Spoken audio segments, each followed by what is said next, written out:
देखिए इस वीडियो में आप लोगों को बताएंगे त्रिभुजों की समरूपता क्या होती है, समरूपता किस प्रकार से लगती है। तो देखिए त्रिभुजों की समरूपता, दो त्रिभुज समान रूप होते हैं यानी समरूप होते हैं। दो त्रिभुज समरूप होते हैं यदि संगत भुजाओं का अनुपात समान हो और संगत कोणों का युग्म समान हो।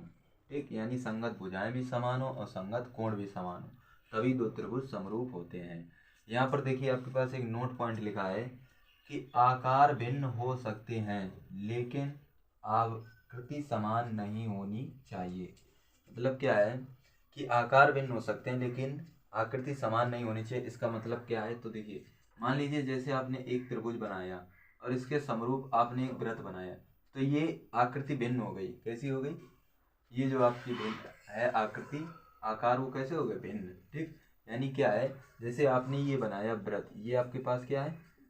ये आपके पास है वृत्त। देखिए इसकी अगर त्रिज्या स्मॉल आर है और इसकी त्रिज्या क्या है? कैपिटल आर, लेकिन ये है क्या? एक वृत्त।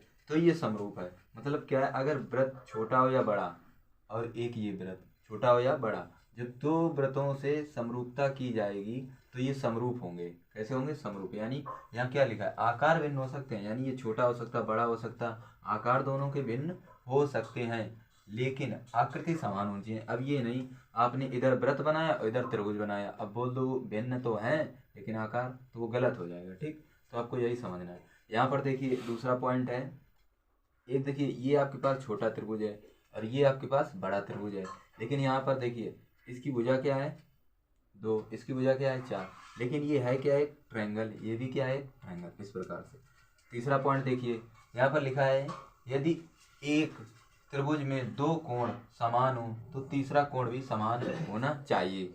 मतलब क्या है, देखिए ये और ये कोण दोनों आपस में कैसे हैं? इस त्रिभुज के समान, तो तीसरा कोण भी क्या होना चाहिए?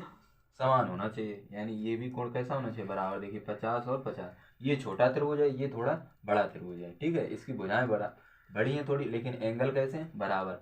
तो इन पर जो क्वेश्चन बनते हैं उन क्वेश्चनों को अब देखते हैं। ये अपनी कॉपी पर नोट कर लीजिए, बहुत ही इंपॉर्टेंट पॉइंट है त्रिभुजों की समरूपता। चलिए देखते हैं क्वेश्चन किस प्रकार से इस पर आते हैं, किस प्रकार से उनको लगाते हैं। तो देखिए आपके पास क्वेश्चन क्या है कि चित्र में ए बी सी, आपके पास एक त्रिभुज है, त्रिभुज ए बी सी, सर्वांगसम है ए पी क्यू।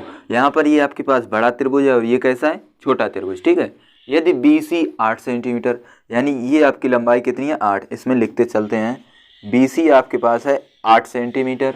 इसके बाद बोला गया पी क्यू 4 सेंटीमीटर, तो पी और क्यू ये कितनी है आपके पास?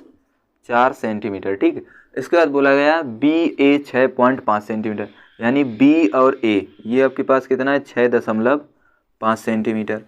इसके बाद आपसे बोला है ए पी, ये है ए और पी 2.8, ये लंबाई आपके पास कितनी है? 2.8। देखिए ए और पी। इसके बाद क्या बोला है? तो सी ए, यानी सी और ए का, सी ए और ए क्यू की लंबाई का मान ज्ञात कीजिए। तो देखिए जब भी आपसे समरूप त्रिभुज का सवाल आए तो आप सिंपल क्या करेंगे कि जो बड़े त्रिभुज की भुजाएं हैं और बटे में क्या करेंगे? छोटे त्रिभुज की भुजाएं। किस प्रकार से? देखिए बड़े त्रिभुज की भुजाएं जो संगत भुजाएं हैं उसी पर छोटे त्रिभुज की संगत भुजाएं लगाएंगे। किस प्रकार से? तो चलिए देखते हैं। देखिए जो आपके पास त्रिभुज है ए बी सी, सर्वांगसम त्रिभुज ए पी क्यू, इस प्रकार से है। तो देखिए बड़े त्रिभुज में देखिए ए सी, कौन सी भुजा? ए सी, तो लिखेंगे ए सी। अब बटे में यही संगत भुजा आएगी बटे में छोटे त्रिभुज की, तो क्या है? ए पी, तो यहाँ क्या आएगा? ए पी बराबर। देखिए बड़े त्रिभुज की भुजा है बी सी, क्या है? बी सी, तो छोटे त्रिभुज में संगत भुजा क्या है? पी और क्यू, यानी पी क्यू। इसके बाद देखिए बराबर। अब यहाँ पर देखिए बड़े त्रिभुज की भुजा क्या है? ए बी, तो ऊपर लिखेंगे ए बी, और छोटे त्रिभुज की भुजा क्या है? ए क्यू, तो यहाँ लिखेंगे ए क्यू। बस इतना सा काम आपको करना है, आप लोग समझ गए होंगे। देखिए सबसे बड़ी जो भुजा होती है, यानी सबसे बड़े त्रिभुज में आपको भुजाएं लेनी है। बड़े त्रिभुज की भुजाएं ऊपर रहेंगी, छोटे त्रिभुज की भुजाएं नीचे रहेंगी। अब किस प्रकार से? बड़े त्रिभुज की संगत भुजाएं ऊपर और छोटे त्रिभुज की संगत भुजाएं नीचे। किस प्रकार से? फिर से देखिए, आपने भुजा ली ए सी, कौन सी ली? ए सी। अब जब एक भुजा बड़े त्रिभुज में आपने ए सी ले ली तो आपका नंबर आता है छोटे त्रिभुज से, तो छोटे त्रिभुज से भुजा क्या आ जाएगी? A P. इस प्रकार से फिर आपने बड़े त्रिभुज की भुजा बी सी ली, तो बी सी। अब नंबर आता है छोटे त्रिभुज तो पी क्यू, इस प्रकार से आप समझते चलिए। तो देखिए ए सी आपको ज्ञात करना, देखिए सी ए या ए सी एक ही बात, तो यहाँ लिखेंगे ए सी बटे में कितना लिखा ए पी। अब ए और पी का मान कितना है 2.8, तो यहाँ लिखेंगे 2.8 बराबर बी सी कितना है 8, यहाँ लिखेंगे पी क्यू, अब पी क्यू कितना है 4 बराबर क्या आएगा ए बी कितना है 6.5 बटे में ए क्यू, यानी ए क्यू का मान ज्ञात करना है। अब देखिए सबसे पहले हम लेंगे दो अनुपात, कौन से पहले दो अनुपात, तो यहाँ लिखेंगे पहले दो अनुपात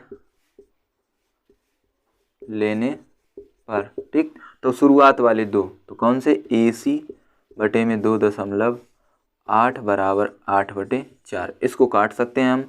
देखिए 4 एकम 4, 4 दूनी 8, तो क्या आया ए सी बटे में 2.8 बराबर 2/1, गुणा करेंगे सिंपल। तो देखिए हमारे पास आएगा ए सी बराबर क्या आएगा 28 का गुणा 2 में करेंगे, यानी 2.8 है, इसमें 2 का गुणा करेंगे तो कितना आएगा 5.6 सेंटीमीटर, ठीक है। कितना आया 5.6 सेंटीमीटर, यानी आपकी सी ए भुजा की लंबाई आ गई। अब आपको क्या करना है ए क्यू, यानी ए क्यू की लंबाई, तो अब आप अंतिम दो अनुपात लेंगे, तो यहाँ क्या लिखेंगे अंतिम दो अनुपात लेने पर, तो कौन कौन से 8/4, तो यहाँ लिखेंगे 8/4 बराबर क्या है 6.5 बटे में कितना है ए क्यू, सिंपल इसको काट देंगे। तो देखिए 4 एकम 4, 4 दूनी 8, तो 2/1 कितना आया 2/1 बराबर 6.5, यहाँ लिखेंगे ए क्यू, सिंपल गुणा करेंगे इधर, तो यहाँ क्या आएगा 2AQ बराबर कितना आएगा 6.5, तो AQ बराबर क्या आएगा 6.5 बटे में 2, तो इसको हम काटेंगे 2 तिया 6 और यहाँ पॉइंट लगाएंगे 2 दूनी 4, 1 बजा 2 पंचे 10, यानी AQ बराबर कितना है 3.25 सेंटीमीटर।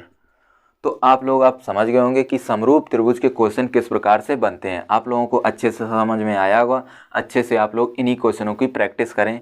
यहाँ पर देखिए ये आपके पास बड़ा त्रिभुज है और ये आपके पास छोटा त्रिभुज है, ठीक है। इतना आप याद रखें और इस पॉइंट को याद रखें, ठीक, कि बड़े त्रिभुज की संगत भुजाएं ऊपर और छोटे त्रिभुज की संगत भुजाएं नीचे। इस प्रकार से आप समरूप त्रिभुजों के क्वेश्चन आराम से लगा सकते हैं। वीडियो अच्छा लगे या वीडियो पर नए हैं तो चैनल को जरूर सब्सक्राइब करें। चलिए मिलते हैं नए टॉपिक के साथ नए लेक्चर पर।